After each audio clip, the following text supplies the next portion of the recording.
Xin chào tất cả quý vị, chúc cho quý vị có một ngày mới nhiều sức khỏe. Thưa quý vị, người Sài Gòn hoặc là những ai đã từng mưu sinh ở Sài Gòn chắc hẳn không xa lạ với địa danh bán đảo Bình Quế Thanh Đa của quận Bình Thạnh, thành phố Hồ Chí Minh. Nói đúng hơn, đây là một cù lao rộng lớn được bao bọc bởi sông Sài Gòn và kênh Thanh Đa. Và nếu như quý vị muốn biết cảnh quan làng quê miệt vườn của Sài Gòn xưa sẽ như thế nào thì quý vị đừng bỏ qua video này. Đến với hành trình của ngày hôm nay, tôi xin mời tất cả quý vị cùng với tôi thăm lại cảnh quan của bán đảo Bình Quế Thanh Đa ngày nay sẽ như thế nào. Xin mời tất cả quý vị.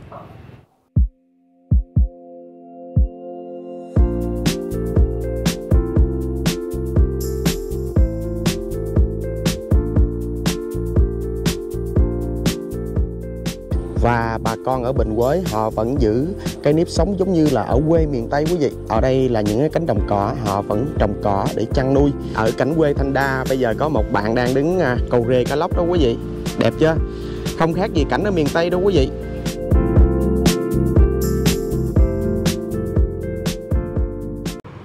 Và bây giờ tôi đang đứng trên cầu kênh Thanh Đa, ngắm về bán đảo Thanh Đa quý vị. Đứng trên cầu gió rất mát quý vị. Kênh Thanh Đa tương đối rộng. Ngày nay thì kênh Thanh Đa người ta đã làm bờ kè hai bên rồi quý vị. Hướng này ra chính là sông Sài Gòn hướng về cầu Sài Gòn đó quý vị. Và hướng ngược lại chính là về cầu Bình Triệu. Và ở đây chúng ta có thể thấy được một cái chung cư Thanh Đa có trước năm 1975 đó quý vị. Ngày nay bờ kè ở dưới cũng tương đối đẹp đó quý vị ha.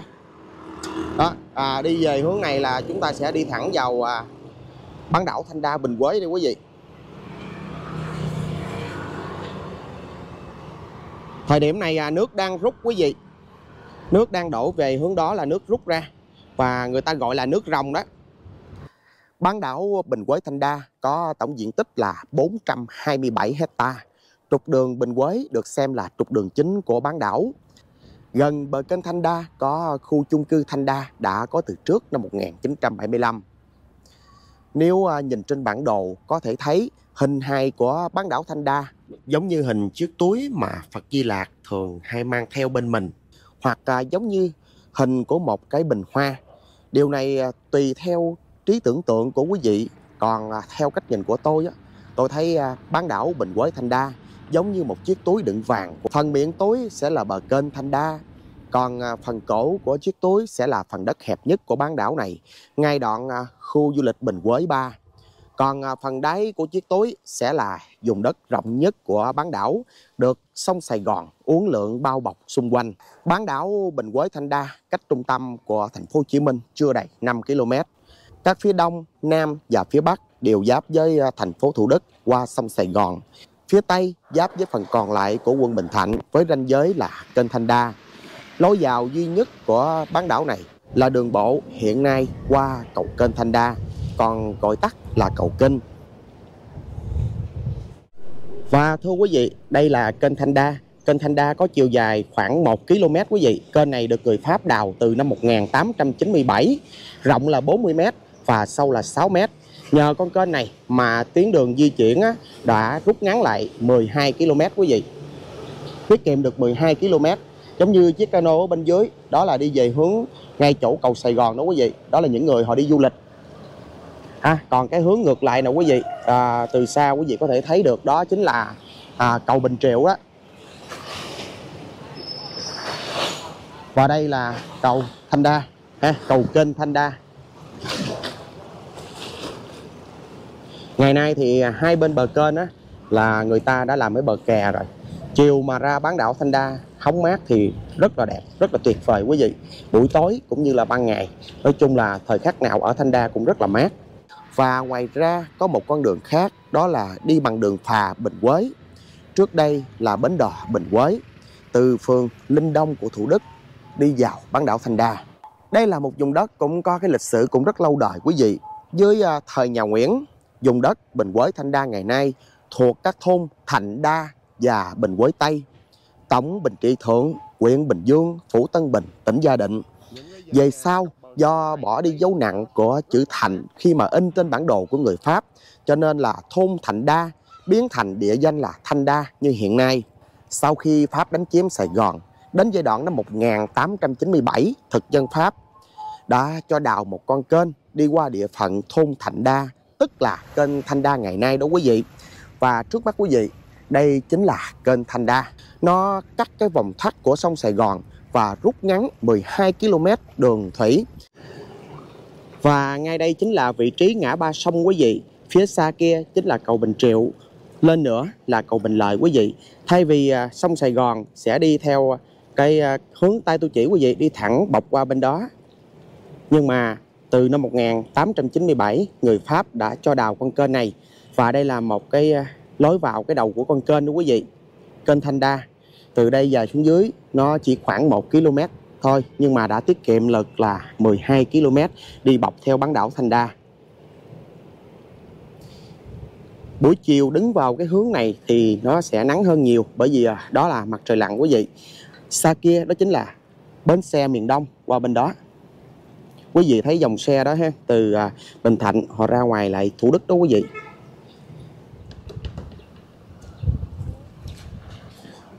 Và đây chính là cư xá Thanh Đa, một trong những cái cư xá cũng có tuổi đời rất là lâu, trước năm 1975 quý vị.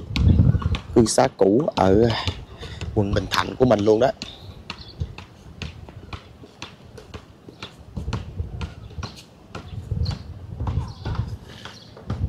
Vị trí này rất là mát khi mà đón gió được cái từ bờ kênh Thanh Đa.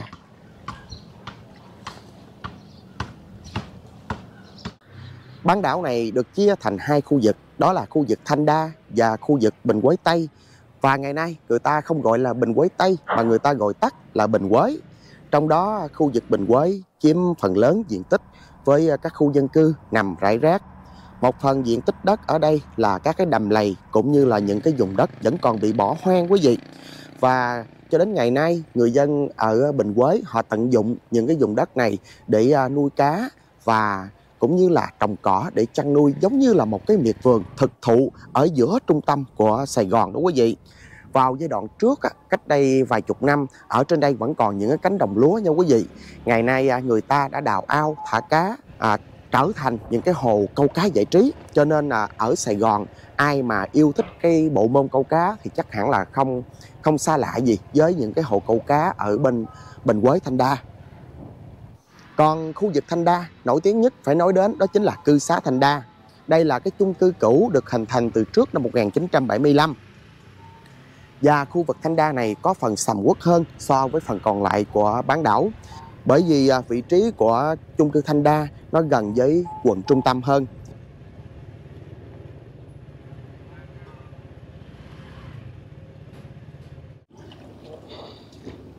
Đứng từ phía này thì có thể nhìn thấy được bờ bên kia là Thảo Điền quận 2 quý vị. Bên kia thì chủ yếu là nhà cửa là biệt thự ven sông, thuộc dạng biệt thự đắt tiền đó quý vị. Ở bên trong căn hộ cũng rất là đắt.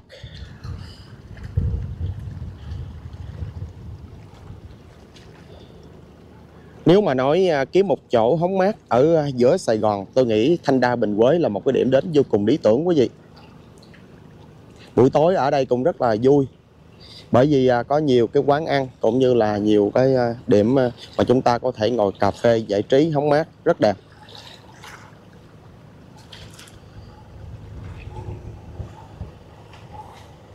Chung cư Thanh Đa đâu quý vị, họ xây theo kiểu 5 tầng quý vị. Xây từ thời trước cho nên là không cao lắm, không giống như chung cư ngày nay xây rất là cao. Chung cư ở đây rất là mát luôn, nhưng mà thấy nó cũng đã cũ rồi. Chung cư ở đây nó cũng đã rơi vào tình trạng nó hơi cũ kỹ rồi, bởi vì tuổi đời cũng lâu rồi quý vị.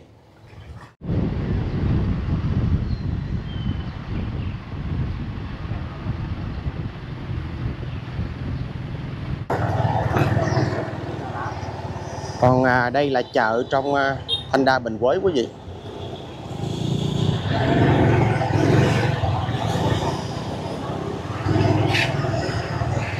Khu chợ này nhìn chung cũng nhộn nhịp quý vị.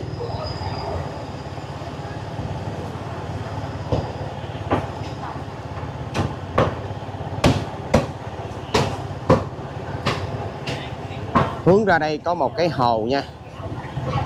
Một chút xíu nữa chúng ta sẽ vòng qua bờ sông nữa, tại vì cảnh bờ sông nó đẹp hơn.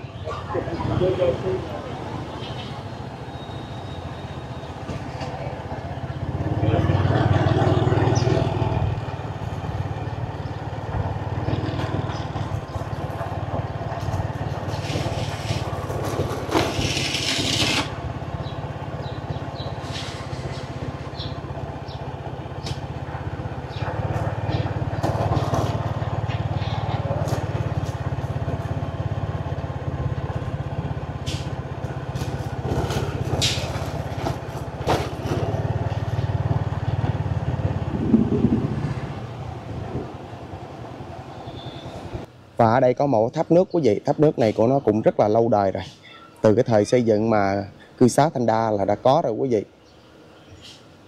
Tháp nước này ở bên trên có một cái chòi gác còn bên trên ha. Rồi bây giờ chúng ta ra hướng này, tiếp tục ra hướng bờ sông nha.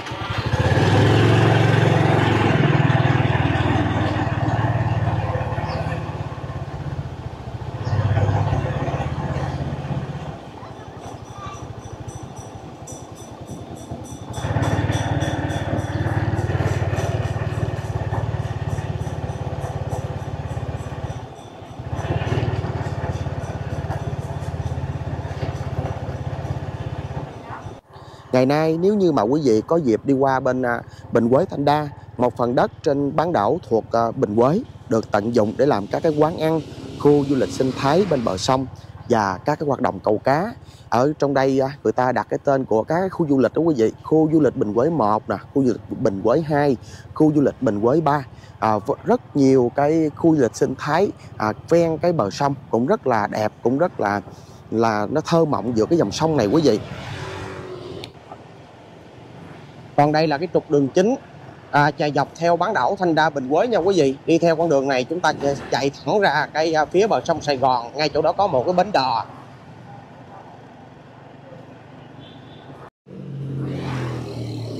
Và trên trục đường Thanh Đa Bình Quế quý vị, điểm này được xem là cái điểm hẹp nhất của bán đảo Thanh Đa quý vị. Cái điểm hẹp nhất này tôi có thể lấy ngay chỗ cái vị trí Bình Quế 3 quý vị nha. Ngày nay nếu như mà quý vị có dịp đi qua bên bán đảo Bình Quế Thanh Đa, quý vị sẽ thấy được cái phần đất thuộc Bình Quế đó quý vị. Người ta đã tận dụng trở thành những cái khu du lịch sinh thái với các cái nhà hàng mang đậm với phong cách quê, chẳng hạn như là Bình Quế 1, Bình Quế 2 và các cái bến tàu. Ngày nay có thêm cái dịch vụ là quý vị có thể ngắm sông Sài Gòn trên cano, đó, mua vé lên cano ngắm sông Sài Gòn, đặc biệt là ngắm bán đảo Thanh Đa này. Từ năm 1992 chính quyền đã có cái quy hoạch dự án đối với bán đảo Bình Quế Thanh Đa. Thời điểm này chính quyền thành phố muốn xây dựng bán đảo Bình Quế Thanh Đa trở thành một cái khu văn hóa, du lịch nghỉ ngơi, giải trí, phục vụ cho người dân và du khách. Rồi sau này nghe nói là tiếp tục có thêm một cái dự án nữa, đó là trở thành một cái khu đô thị. Nhưng mà trải qua gần mấy chục năm thì những cái dự án đó vẫn chưa được triển khai quý vị. Và tôi cũng nghe nói là từ đầu năm nay đó quý vị, tức là năm 2024 này, chính quyền thành phố Hồ Chí Minh đã tái khởi động dự án khu đô thị Bình Quế Thanh Đa nằm trên bán đảo Bình Quế Thanh Đa sau một cái thời gian dài nó đã im ắng quý vị. Từ năm 1992 đến nay là đã hơn 30 năm rồi đó quý vị. Đó là cái lý do mà ngày hôm nay tôi có mặt tại bán đảo Bình Quế Thanh Đa để ghi lại những thước phim về những cảnh quan sơ, những cảnh miệt vườn của bán đảo, để giới thiệu đến tất cả quý vị, cũng như là lưu lại thành một cái thước phim kỷ niệm quý vị. Nói chứ ở giữa trung tâm của Sài Gòn lại có một cái vùng quê như thế này thật là hiếm có quý vị. Theo cái cách nhìn của tôi đó quý vị, nếu như bán đảo này được quy hoạch trở thành một cái khu công viên rộng lớn với một cái thảm thực vật xanh mát giữa lòng Sài Gòn thì quý vị nghĩ sao? Lợi thế là được sông Sài Gòn bao bọc, cảnh sắc thì hữu tình. Nếu bán đảo này là một khu du lịch sinh thái miệt vườn giữa lòng Sài Gòn, mà là Sài Gòn đúng chất xưa, thì quý vị nghĩ đây, đâu có nơi nào bằng quý vị. Đó quý vị thấy đây, ở cảnh quê Thanh Đa bây giờ có một bạn đang đứng cầu rê cá lóc đó quý vị. Đẹp chưa? Không khác gì cảnh ở miền Tây đâu quý vị.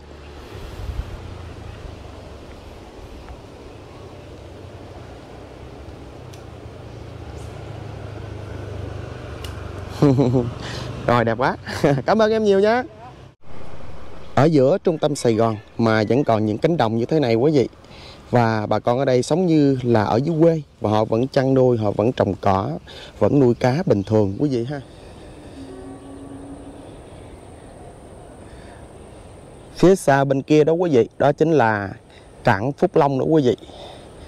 Và bà con ở Bình Quế họ vẫn giữ cái nếp sống giống như là ở quê miền Tây quý vị. Ở đây là những cái cánh đồng cỏ, họ vẫn trồng cỏ để chăn nuôi, và họ nuôi gà nè, và nuôi gia súc gia cầm giống như là ở dưới quê luôn quý vị.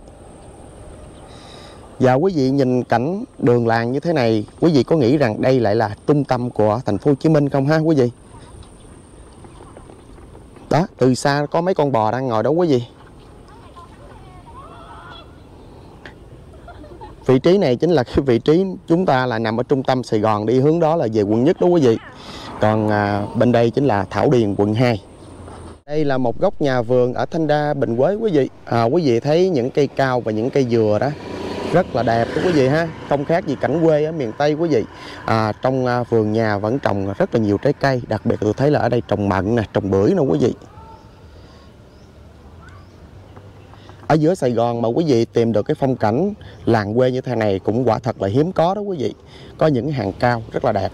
Và thưa quý vị, nếu như tôi nói tôi đang ở vị trí trung tâm của thành phố Hồ Chí Minh, chắc hẳn quý vị sẽ không tin. Bởi vì quý vị nhìn thấy cảnh vật này thì làm sao mà quý vị tin được rằng tôi đang đứng ở trung tâm quý vị. Và thật sự nhìn từ xa quý vị sẽ thấy được tòa nhà landmark 81 tầng. Tôi đang đứng ở bán đảo Thanh Đa, Bình Quế. Và vị trí của tôi đứng là phần rộng nhất của phần bán đảo Thanh Đa đó quý vị. Và nếu như mà quý vị muốn xem cảnh quê ở Sài Gòn như thế nào, tôi nghĩ đây sẽ là một nơi vô cùng lý tưởng quý vị.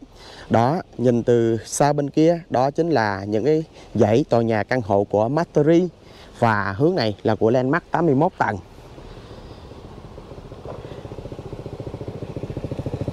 Và tại cái bán đảo Thanh Đa, Bình Quế này nó vẫn giữ được những cái cảnh hoang sơ nhất của Sài Gòn quý vị. Chẳng hạn như đây là cây bình bát, một cái loại cây ở quê quý vị. Ngày nay tôi thấy người ta vẫn bán trái bình bát ở ngoài đường phố của Sài Gòn đó quý vị. Ở đây có một cây bình bát trái rất là nhiều. Và đứng ở Thanh Đa, Bình Quế có thể thấy được những cái cảnh đồng và những cái rừng cây như thế này. Thật là hiếm có quý vị.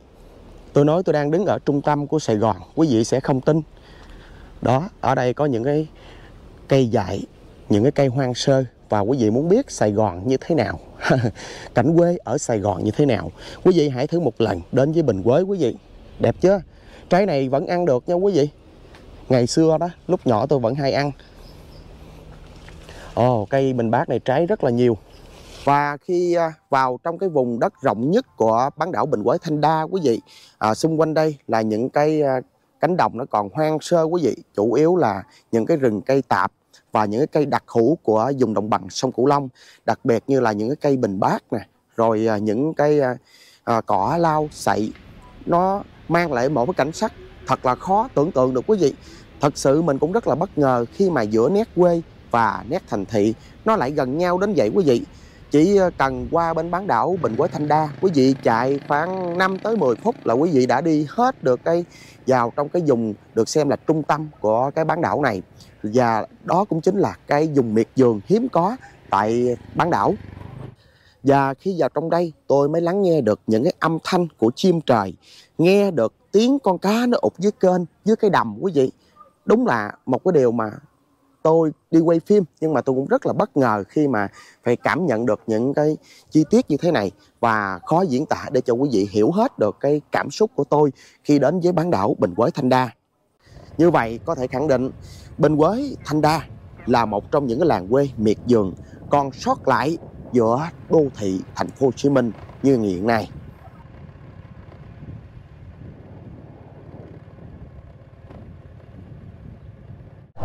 Bây giờ tôi sẽ đi qua con đò ngang, đi qua bên Thủ Đức cho quý vị ha.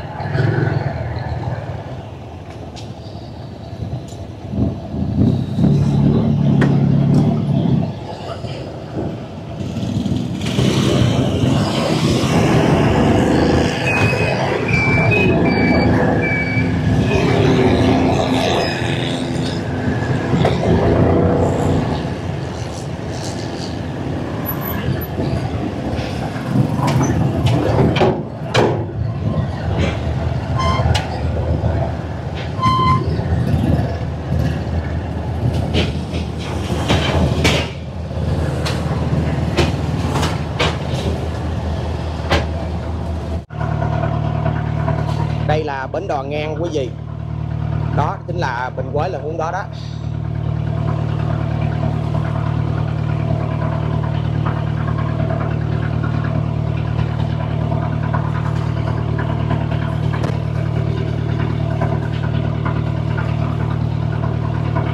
đi qua bến đò ngang, quý vị sẽ thấy những cái nhà miệt vườn của Bình Quế Thanh Đa là cánh bên này quý vị. Đó là chính là cái phần đất rộng nhất của Bình Quế.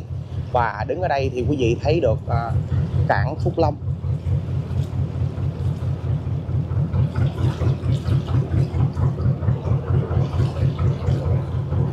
Nguyên cái cụm cảng Phúc Long nằm ở ngay chỗ những con tàu đó quý vị. Đó, lúc nãy là những con tàu đó nó chở những container ra ngược về sông Sài Gòn, ra hướng cầu Sài Gòn đó quý vị.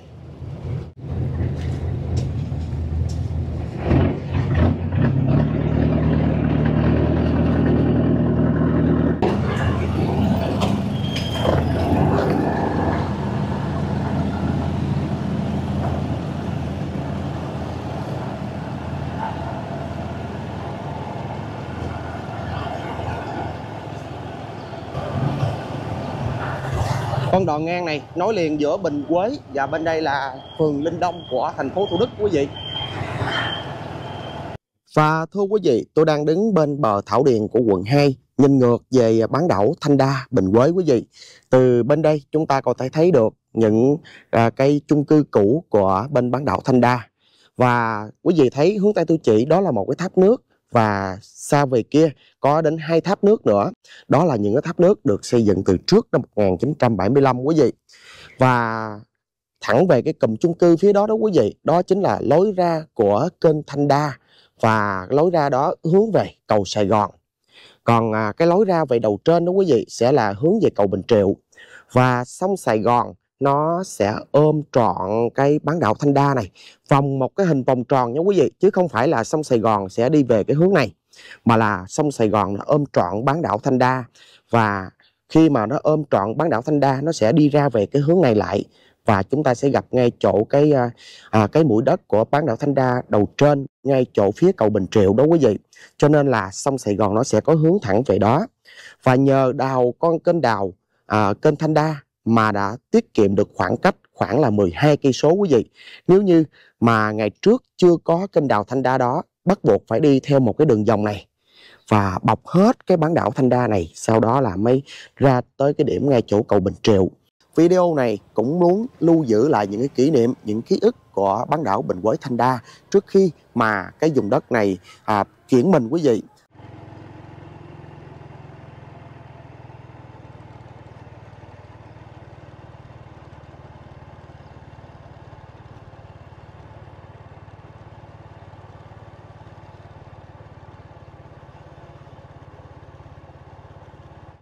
Video này xin phép được tạm dừng ở đây. Chúc cho quý vị có nhiều giây phút thư giãn cùng với người thân và gia đình.